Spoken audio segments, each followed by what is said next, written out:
Se a paz é um fim alcançável, como que a ciência, a academia pode ajudar a pensar esse fim alcançável? Olá, olá, ouvintes! Aqui quem fala é a Suzana e hoje eu quero conversar sobre a paz como ciência. Para isso, eu convidei o professor Marcos Alan Ferreira e eu peço para que ele se apresente para os nossos ouvintes. Olá, Suzana. É um prazer aqui estar participando do podcast.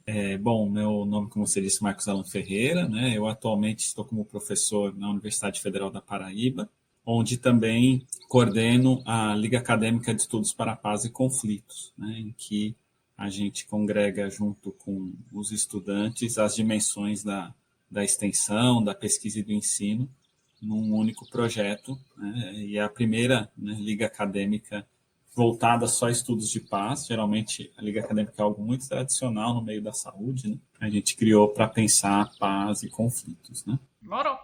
Bom, agora passando para a segunda pergunta, já apresentados, tem uma pergunta que é clássica aqui do Papagaio da Paz, que é: qual animal da fauna brasileira você se identifica?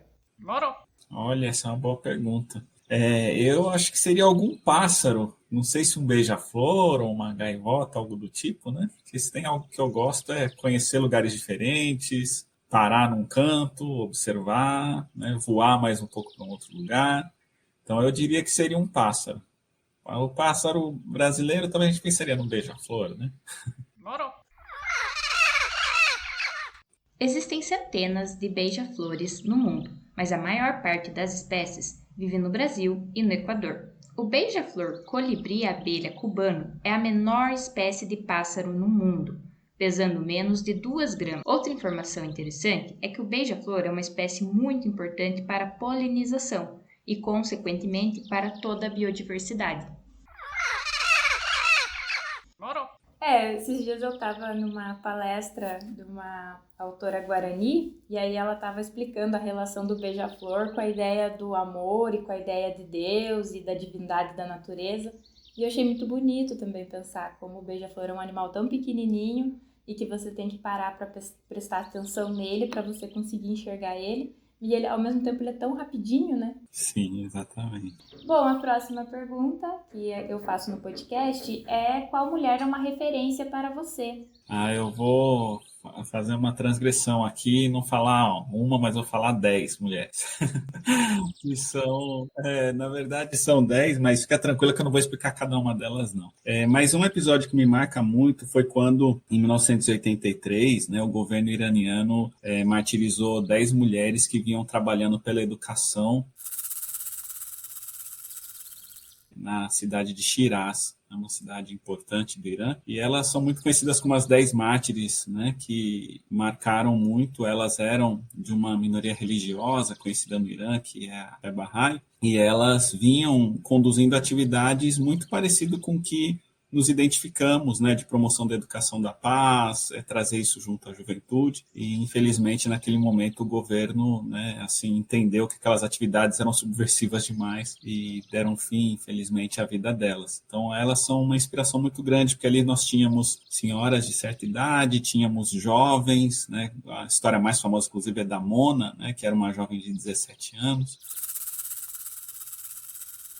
Então, se tem algo que me inspira é o exemplo dessas mulheres, né, que, enfim, levaram até as últimas consequências esse amor pela educação. Muito importante fazer esse destaque também. E, professor, foi devido ao seu podcast Estudos para a Paz que eu pensei em desenvolver o Papagaio da Paz. Eu estava numa disciplina da USP sobre comunicação para a paz e em um dos dias um colega da disciplina colocou essa questão do podcast e, na verdade, trazendo aquela ideia de true crime e como, às vezes, há uma glamorização da violência e tal dentro dos podcasts. E eu pensei, será que tem o contrário? E aí eu fui procurar sobre podcasts sobre paz. E eu acabei encontrando muita coisa religiosa, no sentido da espiritualidade, de paz como um fim religioso e tal. E um dos únicos que eu encontrei, se não o único que eu encontrei mais acadêmico, era o seu. E aí eu comecei a escutar e fui vendo que ele era feito pelos estudantes, e cada estudante trazia um tema em grupo, né? E aí eu pensei, nossa, que legal, muito joia, né? E me inspirei nisso para começar a fazer o meu.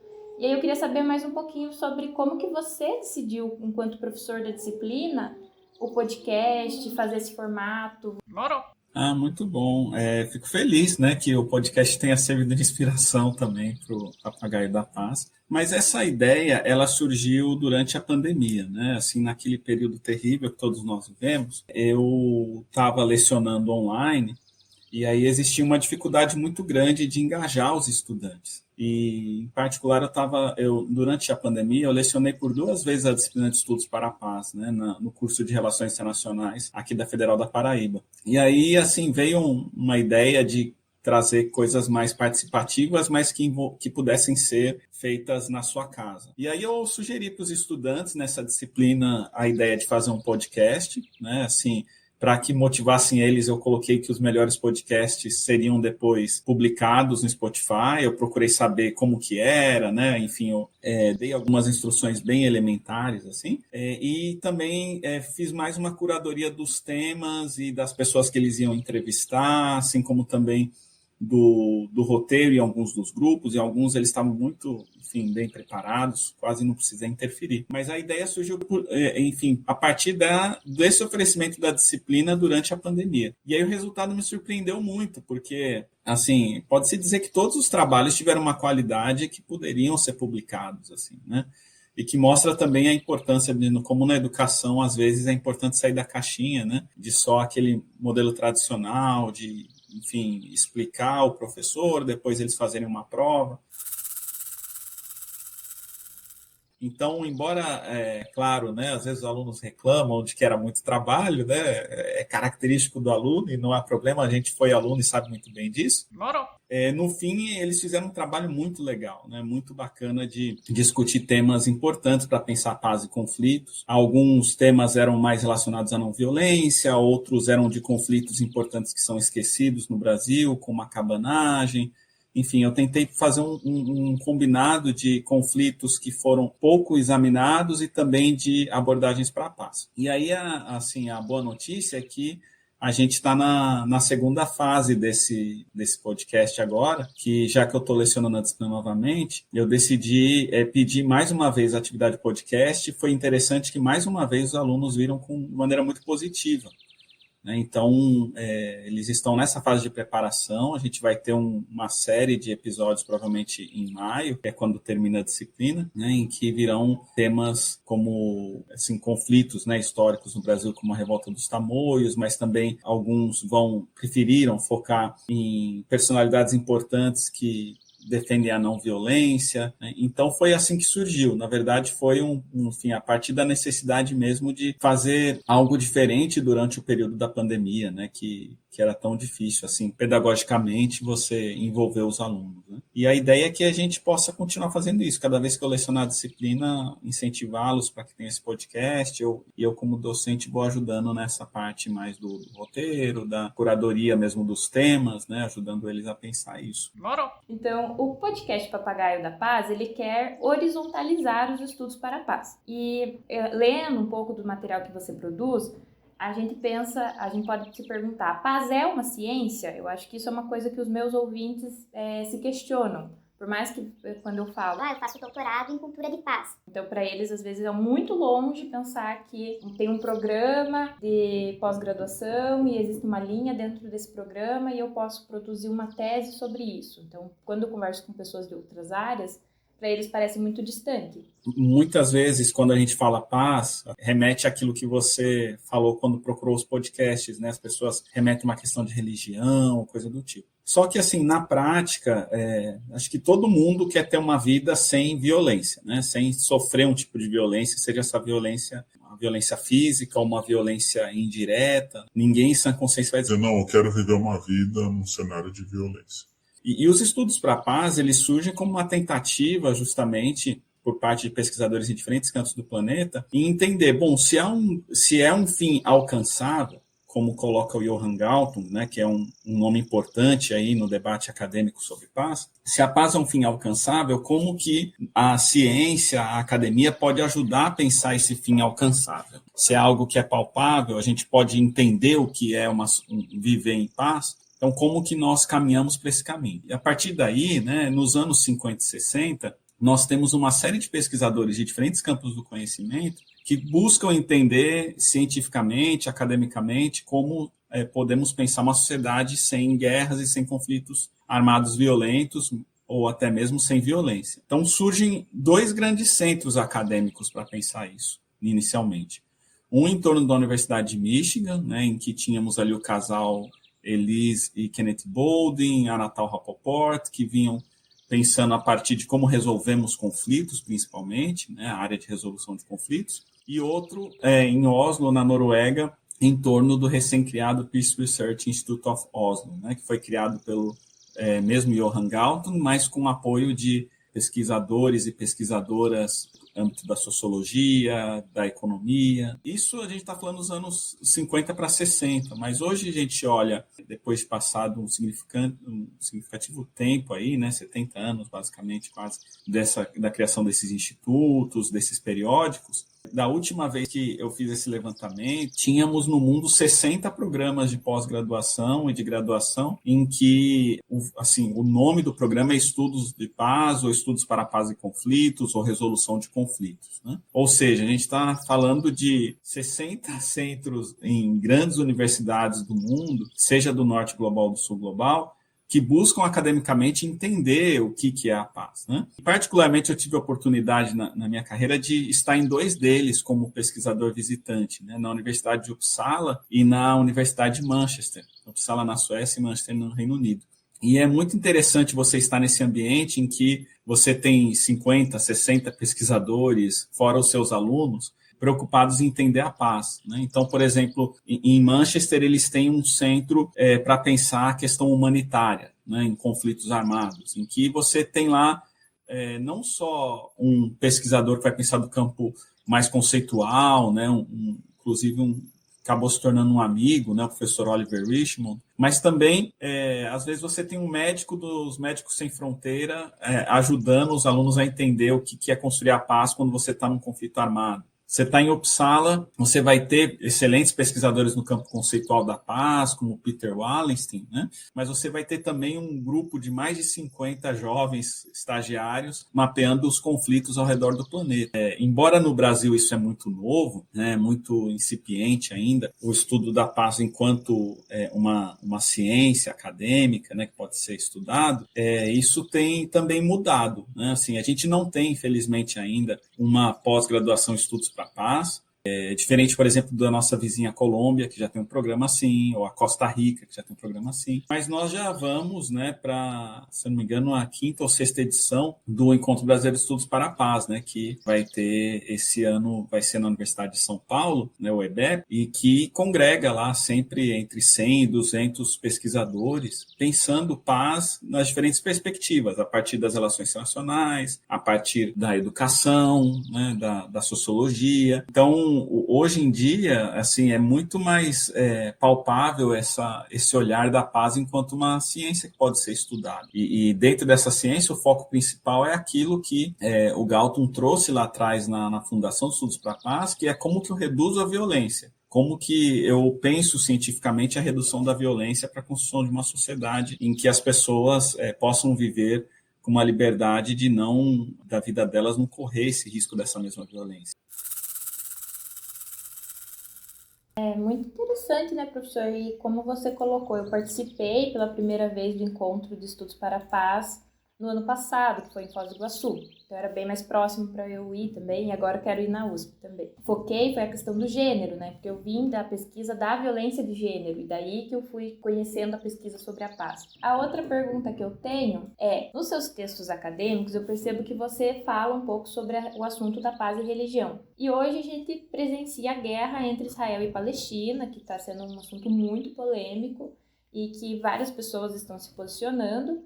e envolve diretamente aspectos religiosos. E aí eu queria saber se você pode contribuir um pouquinho para nós, para os ouvintes, falando sobre esse tema. O debate sobre religião e paz, ele é muito importante nos estudos de paz, né? Porque, assim, o senso comum parte de uma ideia de que a religião ela sempre gera violência, sempre gera tensões, né? E na verdade, você tem diferentes perspectivas religiosas. É muito simplista você simplesmente dizer que a religião sempre gera violência, né?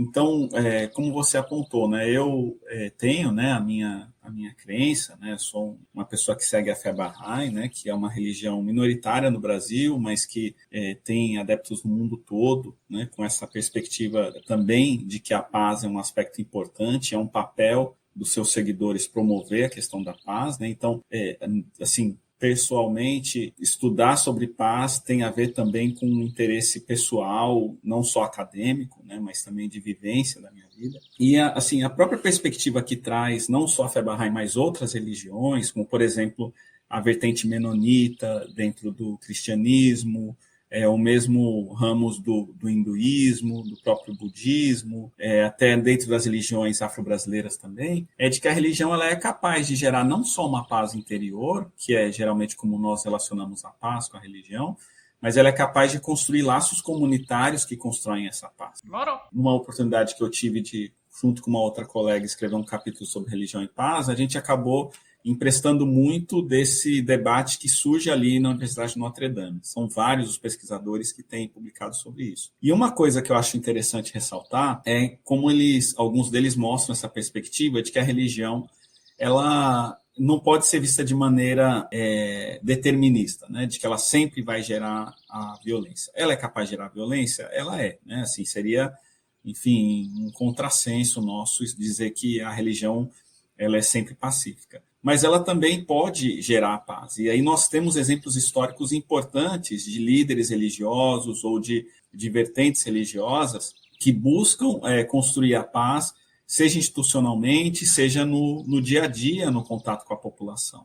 E é muito bom ver que os estudos de paz, como eu disse, a partir desses estudos que a gente tem na Universidade de Notre Dame, mas não só, né, outros colegas que têm trabalhado isso, olham a religião não dessa maneira que às vezes a imprensa retrata, ou mesmo a academia reflete muito isso, né? De que esse conflito é porque a religião não se entende. Não é só uma questão religiosa, né? Tem questões políticas por trás, e a religião ela tem também, às vezes, um papel de reconstrução, de diálogo, de pontes, né? Eu acho que é olhar a religião de maneira menos binária, assim. Não é que ela sempre vai ser uma construtora de paz, ela tem essa possibilidade também, a partir de seus líderes, de gerar conflitos violentos, mas ela também tem a capacidade de mobilizar pessoas. E aí é importante também pensar, só para concluir minha resposta, quando a gente fala dessa questão de capacidade de mobilizar pessoas. Numa sociedade como a de hoje, em que a informação ela é muito disseminada, mas é muito difícil você congregar pessoas, congregar ideias, a religião ainda é uma fonte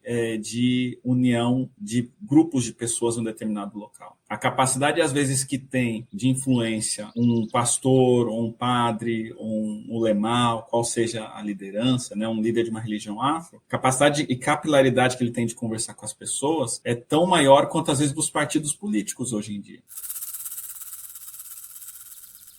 Então, como que nós pensamos esses atores também como centrais para construir a paz? Não são só atores que a gente deve simplesmente estigmatizar, mas eles, se estão imbuídos de uma ideia de pensar a paz, eles são capazes de transformar, às vezes, uma localidade, uma região. O Brasil é um país conhecido por ser um país violento, porém é um país que não está envolvido em nenhum conflito armado internacional, nenhuma guerra. Como que os estudos para a paz relacionam a ideia de violência, paz e guerra? Quando a gente pensava em construção da paz, eu digo historicamente, especialmente quando olha a ciência política, né, que é a área onde eu venho mais, se via como oposto da paz a guerra. Os estudos para a paz, ele traz uma revolução paradigmática quando coloca de que o oposto da paz é a violência e não a guerra. Isso faz com que, quando eu olho a violência como oposto da paz, me permite entender contextos como o Brasil. Porque é curioso como até hoje há bases de dados, análises que colocam o Brasil como um país pacífico. Porque se você olha realmente da relação entre os nossos vizinhos, a gente faz muito tempo que não tem conflito com os países vizinhos. Mas se eu olho da perspectiva dos estudos de paz, que é a presença da violência, o Brasil é o contrário, né? É um dos países mais violentos do mundo e menos pacíficos do mundo. Os estudos para a paz, ao trazer a violência como centro, coloca não só essa violência direta, que é muito importante, já que o Brasil contribui com quase 1/5, né, dos homicídios que a gente tem ao redor do mundo anualmente, mas também com outras violências que o Brasil, infelizmente, reproduz. Né? A violência racial, violência estrutural que, infelizmente, acaba fazendo com que a maioria das pessoas que sejam mortas ou que sofram algum tipo de violência direta sejam pessoas negras e pardas, também indígenas. A questão da violência de gênero, né, que permeia tanto uma violência que é estrutural, mas também cultural, na cultura no sentido de ver a mulher como secundária na sociedade, não como principal protagonista. Então, os estudos para a paz, especialmente quando a gente pensa a violência em todos esses aspectos, da violência na cultura, a violência na estrutura da nossa sociedade, a violência que a gente vê mesmo do dia a dia, faz com que o Brasil seja visto não como um país pacífico, mas violento. E isso, embora possa parecer incômodo, é o que eu tenho muito colocado nas minhas últimas publicações quando olho o Brasil, né? Assim, de reforçar essa ideia de que, olha, a gente pensa